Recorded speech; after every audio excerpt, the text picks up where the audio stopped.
आज हम data types को डिस्कस करेंगे। डाटा टाइप्स जो कि प्रोग्रामिंग लैंग्वेजेस में यूज़ किए जाते हैं और जो है तकरीबन हर प्रोग्रामिंग लैंग्वेज में डाटा टाइप्स की एक इम्पोर्टेंस होती है। तो आज हम डाटा टाइप्स को डिस्कस करेंगे। डाटा टाइप्स के हम लोग 3 क्वेश्चंस को डिस्कस करने वाले हैं, जिसमें आ जाता है what are the data types, why we use data types and how can we use them. यानी कि डाटा टाइप्स क्या होते हैं, हम लोग इन्हें क्यों यूज़ करते हैं एंड इनको कैसे यूज़ किया जाता है। तो चलिए दोस्तों चलते हैं अपने फर्स्ट क्वेश्चन को पिक करते हैं, जो कि है what are the data types, और इसको हम डिस्कस करते हैं कि डाटा टाइप्स असल में होते क्या हैं। तो गाइस डाटा टाइप्स क्या हैं? डाटा टाइप की जो डेफिनेशन है वो है, a data type is a classification that dictates which type of variable और object should be hold in programme.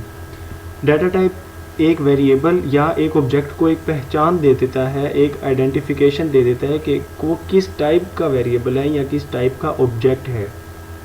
यानी कि डाटा टाइप्स के अंदर मुख्तलिफ टाइप्स होती हैं, जो कि हैं int, float, string, Boolean, characters, etc।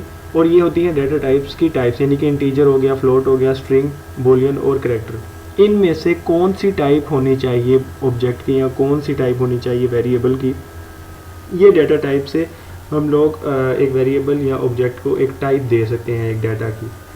For example इसको हम एग्जांपल से समझते हैं। जैसा कि लेट, यानी कि फ़र्ज़ कर लें आप कि ए जो है वो मैंने वेरिएबल ले लिया, ए को मैंने वेरिएबल ले लिया, ए को मैंने वेरिएबल अब लेट कर लिया है। और अगर मैं ए को वैल्यू दे देता हूँ 12.5, यानी कि बात को समझो, अगर मैंने ए को इज इक्वल टू कर दिया 12.5 के, तो वो क्या करेगा कि ए इंडिपेंडेंटली काम करेगा। ए के पास कोई टाइप नहीं है, इसके पास जो भी डाटा आएगा ना, अब ये उसी तरह काम करेगा। यानी कि 12.5 अगर मैंने ले लिया है और वो उसकी ए की टाइप क्या बन जाएगी, फ्लोट, ऑटोमेटिकली, क्योंकि उसके पास 12.5 है, उसके पास पॉइंट वाली वैल्यू है, तो वो जाहिर सी बात है वो पॉइंट वाली वैल्यू ही पूरी की पूरी दे देगा डाटा। लेकिन अगर मैं ये लिख दूँ कि ए जो है वो इंटीजर है, तो अगर मैं ए को वैल्यू देता हूँ ना 12.5, तो वो आगे 12.5 डिलीवर नहीं करेगा, वो सिर्फ और सिर्फ इंटीजर की वैल्यू डिलीवर करेगा। यानी कि वो 12.5 जो है उसमें से सिर्फ 12 को लेगा, पॉइंट के बाद वाली वैल्यू को वो जो है नहीं अपने पास सेव करेगा, नहीं डिलीवर करेगा। वो सिर्फ और सिर्फ हम लोग यहाँ पे डिक्लेयर तो कर देंगे कि इंट ए, यानी कि integer A is equal to 12.5, लेकिन वो आगे जस्ट 12 देगा, वो 0.5 वैल्यू नहीं देगा। तो ये होता है डाटा टाइप। अब नेक्स्ट क्वेश्चन की तरफ चलते हैं कि हमें इसकी ज़रूरत क्यों महसूस हुई, हम लोग डाटा टाइप्स को क्यों यूज़ करते हैं। The question is why we use data types, यानी कि हमें डाटा टाइप्स को यूज़ करने की आखिर ज़रूरत क्यों महसूस होती है, हम क्यों डाटा टाइप्स को यूज़ करना चाहते हैं। जो इसकी मेन रीज़न है वो है कि इंसानों की तरह, यानी कि अनलाइक द ह्यूमंस, कंप्यूटर नहीं समझ सकता 1 2 3 4 एंड ABCD का डिफरेंस। वो नहीं जानता कि 1 2 3 4 क्या है एंड ABCD क्या है। तो कंप्यूटर को जब तक ये ना बताओ तो कंप्यूटर कंफ्यूज रहता है।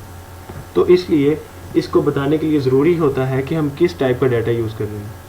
एक्चुअल में ये काफ़ी हद तक डेफिनेशन ठीक है, लेकिन इतनी भी ठीक नहीं है, क्योंकि कंप्यूटर को वैसे पता चल जाता है, अगर हम मतलब कि डाटा टाइप्स ना लिखें ना, तो कंप्यूटर इस चीज़ को पहचान लेता है कि ये जो है ए जो है इज़ इक्वल टू 5 है। फॉर एग्जांपल मैं आपको एग्जांपल से समझाता हूँ। जैसा कि मैंने यहाँ पे लिखा, ये वाला जो ए है, ए इज़ इक्वल टू 5, तो ये ए क्या बन गया, इंटीजर, क्योंकि खाली 5 है, कोई पॉइंट की वैल्यू नहीं है, कोई कुछ नहीं है। और ये जो b इज़ इक्वल टू 10.9 है, इसकी क्या बन जाएगा, ये बन जाएगा फ्लोट, यानी कि इसके अंदर पॉइंट आ गया, तो ये b जो है फ्लोट बन जाएगा।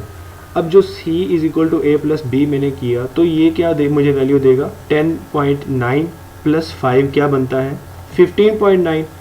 तो ये मुझे वैल्यू देगा 15.9, लेकिन मैं नहीं चाहता कि मुझे 15.9 आना चाहिए। मैं चाहता हूँ कि मुझे खाली 15 ही चाहिए, मैं सिर्फ इंटीजर की वैल्यू ही चाहता हूँ, मैं फ्लोट में वैल्यू नहीं चाहता।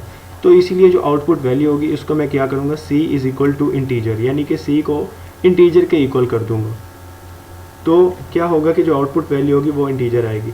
अगर मैं इस a को ये बोल दूँ कि इंटीजर a, तो कंप्यूटर इस चीज़ के ऊपर समझ जाएगा कि जो मैंने वेरिएबल डिक्लेयर करवाया है a, उसका मतलब है इंटीजर है, यानी कि वो इंट ए अगर मैंने यहाँ पे लिख दिया तो इसका मतलब है कि इंटीजर की वैल्यू सोल्व करवाना चाहता है। अगर मैंने इस बी के साथ भी इंटीजर लिख दिया तो और मैंने इसके साथ लिख दिया 10.9, तो ये सिर्फ 10 को पिक करेगा, 0.9 को पिक नहीं करेगा।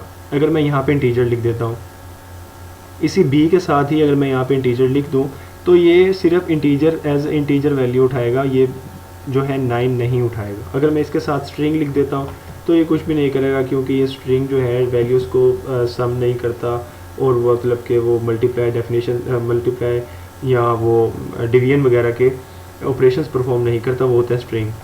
तो जैसे कि आप लोग डाटा टाइप्स को भी जानते होंगे कि किस डाटा टाइप्स का क्या काम होता है, तो वो भी हम आगे डिस्कस करते हैं। तो फर्स्ट ऑफ ऑल मैं आपको बताना चाहता हूँ कि आप लोग डाटा टाइप्स को क्यों यूज़ करते हैं। कंप्यूटर को ये तो पता है कि a=5 जो आपने लिखा है, आपने इंटीजर लिख दिया, लेकिन कंप्यूटर को ये बताना है कि जो ये वाला a है ये आपने इंटीजर के लिए लिखा है या आप इसे फ्लोट के इक्वल करना चाहते हो, तो इसके साथ आप इंट a लिख देंगे या फ्लोट a लिख देंगे या स्ट्रिंग a लिख देंगे, तो वो एक रिजिड हो जाएगा कि आपने इस a को एक डाटा टाइप दे दी। ये अब a जो है एक फ्लेक्सिबल काम कर रहा है, कभी ये इंट बन जाएगा, कभी ये फ्लोट बन जाएगा।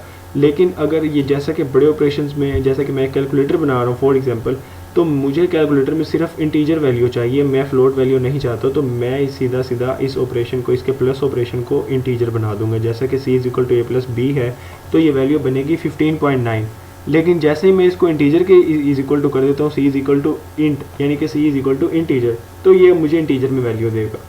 तो इसलिए हम लोग डाटा टाइप्स को यूज़ करते हैं कि किस जगह पे क्या डाटा टाइप हमें यूज़ करना चाहिए, किस टाइप का हमें डाटा हमारे पास आना चाहिए या हमारे पास किस टाइप का डाटा जाना चाहिए, तो हम लोग इसे यूज़ करते हैं। तो जैसे कि आप लोग नीचे भी देख सकते हैं, by the use of data type computer can understand what is the actual type of data. तो फिर कंप्यूटर को एक चीज़ समझ में आ जाती है कि आप किस टाइप का डाटा कहाँ पर यूज़ करना चाहते हैं।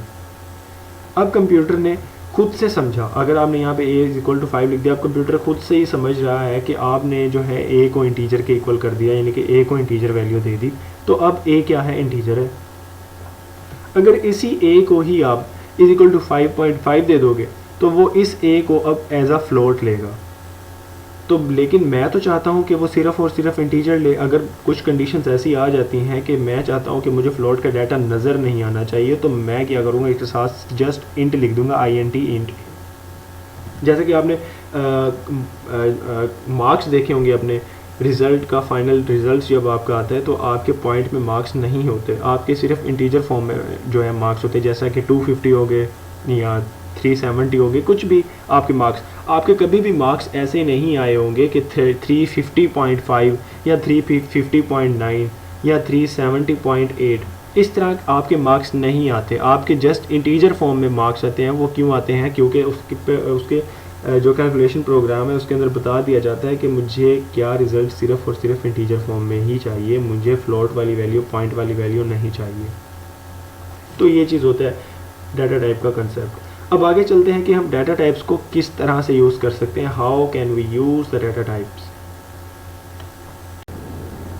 The question is how can we use data types, यानी कि हम डाटा टाइप्स को किस तरह से यूज़ कर सकते हैं।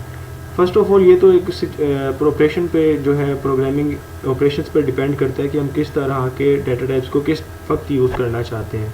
जैसा कि if I want to write English sentence in a program so I should use string. अगर मुझे इंग्लिश सेंटेंस लिखना है एक प्रोग्राम के अंदर तो मुझे क्या करना पड़ेगा, मुझे स्ट्रिंग का यूज़ करना पड़ेगा उसको डाटा टाइप देने के लिए। प्रोग्रामिंग लैंग्वेज के अंदर अगर मुझे इंग्लिश सेंटेंस लिखना है या कोई पैराग्राफ लिखना है इंग्लिश में, तो मुझे क्या करना पड़ेगा, स्ट्रिंग, यानी कि वो किसी के साथ इंटरेक्ट ना करे, कोई सम ना करे, कोई प्लस ना करे, यानी कि कोई सब्ट्रैक्ट ना हो, कोई डिवीजन ना हो, वो जस्ट एक वैल्यू हो इंग्लिश लैंग्वेज के अंदर, जो कि अल्फ़ाबेटिक लैंग्वेज के अंदर, जो कि सिर्फ उसके अंदर एक वैल्यू स्टोर हो जाए और वो आउटपुट के तौर पे यूज़ हो, या वो जो है जस्ट प्रोग्राम के अंदर के उस पर यूज़ हो, तो वो डाटा टाइप जो हम लेंगे वो होगी स्ट्रिंग। अगर हम लोग if we want to get values with points, यानी कि अगर पॉइंट की सूरत में भी वैल्यू लेना चाहें, यानी कि पूरी की पूरी वैल्यू मुझे आउटपुट में चाहिए, यानी कि अगर कोई 3/2 है तो उसका क्या होगा 1.5, तो मुझे क्या चाहिए, 1 के बाद 0.5 भी चाहिए, तो मैं फ्लोट को यूज़ करूँगा। इसलिए मैं फ्लोट डाटा टाइप को यूज़ करूँगा कि मुझे पॉइंट के बाद वाली वैल्यू भी चाहिए। अगर मुझे पॉइंट के पहले वाली वैल्यू चाहिए, मुझे पॉइंट नहीं चाहिए, तो मैं इंटीजर को यूज़ करूँगा, यानी कि int को यूज़ करूँगा। अगर if I want only true and false as an output, यानी कि अगर कोई वैल्यू मैंने दी है और उसको मैं जस्ट आउटपुट, उसका जस्ट ट्रू और फॉल्स कंडीशन चेक करना चाहता हूँ, जो कि इफ़ एल्स कंडीशन में होती है, या आगे जैसे आप प्रोग्रामिंग लैंग्वेज जैसे जैसे आगे आप सीखेंगे तो आपको पता चलेगा कि आप कुछ चीज़ें जस्ट ट्रू एंड फॉल्स की फॉर्म में भी हमें चाहिए होती हैं कि क्या जो आउटपुट है वो इंटीजर है, यस, अगर नहीं है तो फॉल्स। इस तरह की कंडीशन देने के लिए यूज़ किया जाता है बूलियन डाटा टाइप। और नेक्स्ट है if I want only single alphabet in some area of program, यानी कि अगर मुझे प्रोग्राम के किसी भी हिस्से में जस्ट एक सिंगल अल्फ़ाबेट चाहिए, यानी कि मैं आउटपुट में जस्ट एक सिंगल अल्फ़ाबेट देना चाहता हूँ, तो मुझे क्या डाटा टाइप यूज़ करना होगा, just CHAR, character data type, जो कि CHAR की फॉर्म में प्रोग्राम को बताया जाता है कि मुझे करेक्टर डाटा टाइप चाहिए। तो दोस्तों ये होता है डाटा टाइप का इस्तेमाल करने का तरीका, कि हम कैसे डाटा टाइप को किस जगह पे किस वक्त जो है हम डाटा टाइप को इस्तेमाल कर सकते हैं। ये सारी की सारी प्रोग्रामिंग सिचुएशन के ऊपर डिपेंड करता है और आपके ऊपर डिपेंड करता है कि आप जो है किस लेवल के ऊपर जो है ऑपरेशन परफॉर्म कर रहे हैं, किस तरह से ऑपरेशन परफॉर्म करवाना चाहते हैं, या वो आप जो प्रोग्राम के अंदर जो टाइप कर रहे हैं, जो लिख रहे हैं, उसकी नौइयत क्या है, उसके मुताबिक डाटा टाइप्स दिए जाते हैं प्रोग्रामिंग लैंग्वेज के अंदर। तो उम्मीद करते हैं दोस्तों कि आप लोगों को आज का जो हमारा टॉपिक है डाटा टाइप्स वो समझ में आ चुका होगा। अगर आप लोगों को किसी भी किस्म की कन्फ्यूजन है या कोई क्यूरी है तो आप लोग कमेंट सेक्शन में कमेंट करके पूछ सकते हैं। मैं आप लोगों को उसका पूरा का पूरा आंसर भी दूंगा और ज़रूरत पड़ी तो उसके ऊपर वीडियो भी प्रोवाइड करूँगा। तब तक के लिए अल्लाह हाफिज़, मिलते हैं नेक्स्ट वीडियो में। Thank you so much for your time's and patience.